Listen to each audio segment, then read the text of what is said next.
Hello, I'm David Fort, Senior Policy Advisor for Property and Casualty here at the Office of the Insurance Commissioner. Welcome back to the Climate Summit series as we take a look at wildfire risk and the impacts of long-term recovery for communities that are directly affected by wildfire loss. We're lucky to have with us today Carlene Anders, who has had to rise to the challenge of catastrophic wildfire loss and help lead her community through it. Carlene, thanks again for being with us. Can you explain some of your background relating to wildfire emergencies, also as an elected official, and then some of the long-term recovery efforts after the disaster? Thank you, David. I'd be happy to. It's been an interesting decade here in the last 10 years. Before that, I was a wildland firefighter with the Department of Natural Resources and U.S. Forest Service, and in my younger years, and then was a volunteer firefighter on the Carlton complex in 2014. And after that tragedy and firestorm, we lost so much in that fire. We ended up doing long-term recovery around that in Okanogan County and in the city of Pateros. Within Pateros, then after the fires, I ended up getting appointed to the city council, and then was shortly elected mayor after that, and served 2 terms as mayor. And the fire recovery, I was also the executive director of the fire recovery for the 2014, 2015, and then later the 2020 fires.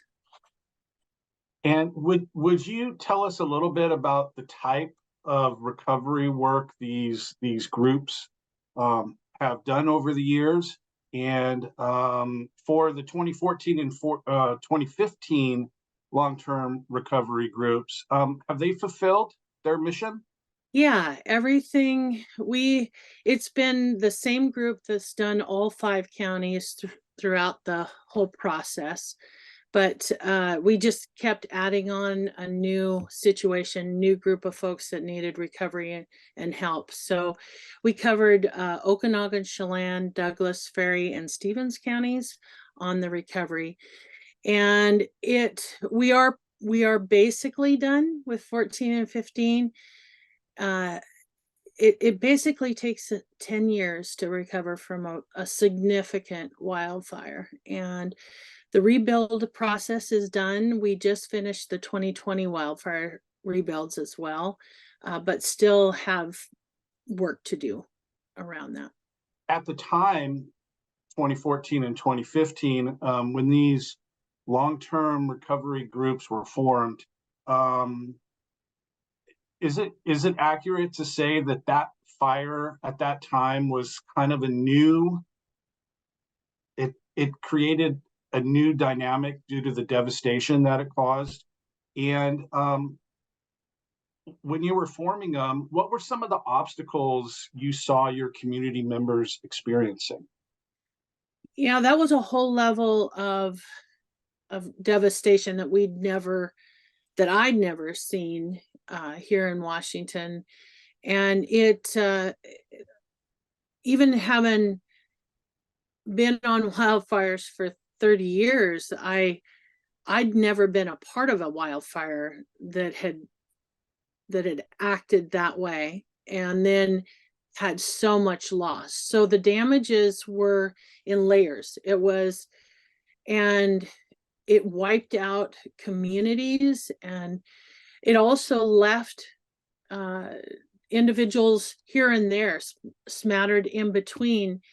And so the whole recovery piece was a whole new venture for us. And we had no idea how to do this to start with. We had to learn the process through voluntary agency liaisons from FEMA and from other folks involved. And so the Stratuses were incredible, both on the government side and on the individual recovery side. And as you've gone through this process, have you, because you've been so deeply involved over the last decade within Washington State, but also across the nation now, has the state of Washington and our local communities developed more tools since then to be able to assist communities address the risk of wildfire and then the recovery efforts afterwards? Oh, absolutely.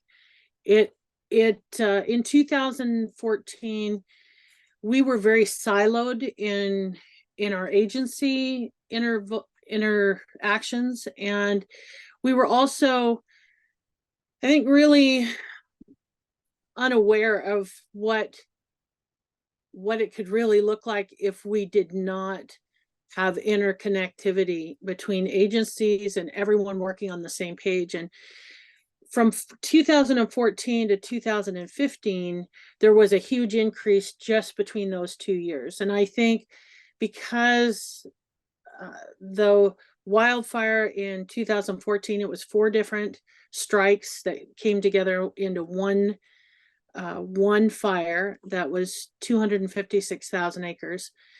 In 2015, we had the biggest and worst fire year ever in the state of Washington. So that I think we learned things from 14 to 15 automatically. And we had more conversations, I think, than we'd had in the previous decade as people involved in wildfire. And so as we've progressed through these years, the next 4 or 5 years, we are seeing better and better responses, understanding of what this looks like, why things are happening the way they're happening, and how we're going to be stronger around it. How are we going to mitigate? How are we going to prepare? How are we going to be stronger communities that don't lose these kind of homes and this kind of damage? It wipes out communities when you have this kind of huge disaster devastation. So from wildfire. You've traveled all over the country assisting communities begin their long-term recovery groups. And if you could just let our participants know just some of the named fires that you visited in which communities. Have you noticed anything in your travels that Washington State should consider as measures to prevent the catastrophic effects of the wildfire loss? So, yeah, I think we're doing some of those things anyway, based on our conversations, based on our working groups and advisory groups and pieces that have come together. Some of that is just, how do we do it better? How do we respond differently? Those pieces. In terms of fires that I've seen moving forward in mentorship with the disaster leadership team side of my job, Paradise, in Malden, and in the Oregon wildfires, all of the Oregon wildfires, we helped and participated in 8 different long-term recovery groups in Oregon area. And then right now working, and then in Eastern Washington right now with Spokane, we're helping, and then in Maui right now in Lahaina. So the long-term recovery group side of things is really a hard concept for people that are very fixed in the way that they look at either incident command or agency organizations. The long-term recovery group it flows, it generates itself out of the community, out of locals, out of the community, and it rises up to do holistic recovery. And it really is hard to understand that a lot of times, but it is absolutely critical to the health and well-being of the recovery of that community. And so we want to stand behind that and help those long-term recovery groups form and do the work that they do, and then help that community become more resilient, implement and message to the urgency and the need to do something to prepare for wildfire, to change from every level, from every person to every business to every agency, jurisdiction, all need to be doing more for wildfire. And we have done that here in Washington State. We're making some huge tracks doing that. And part of it, a large part of it, is the networking and communication between each other to make this happen. The partnerships in fire adapted communities. And we know so much more than I ever knew as a firefighter over 10 years ago. Than I know so many people now that are doing so much. I want to ask you, you have such a unique perspective being a wildlands firefighter, being an elected official, being a national leader in long-term recovery groups. Many of the items that can contribute to a strong property insurance market for the state are the adoption and enforcement of building codes and the appropriate use of land. As a former elected official that had to consider the impacts of land use in building code enforcement, how do we strike an appropriate balance between risk mitigation that can contribute to a healthy property insurance market that will hopefully allow folks to have the ability to have property insurance, and then strike that with the freedoms to build where we want and how we want? That's a good question, David. There is a balance, but I think there is an urgency at this point also to make some changes that maybe we didn't want to make before, and we really need to think outside the box to make that better. None of us like to have our hands tied about where we build or what we do, but at the same time,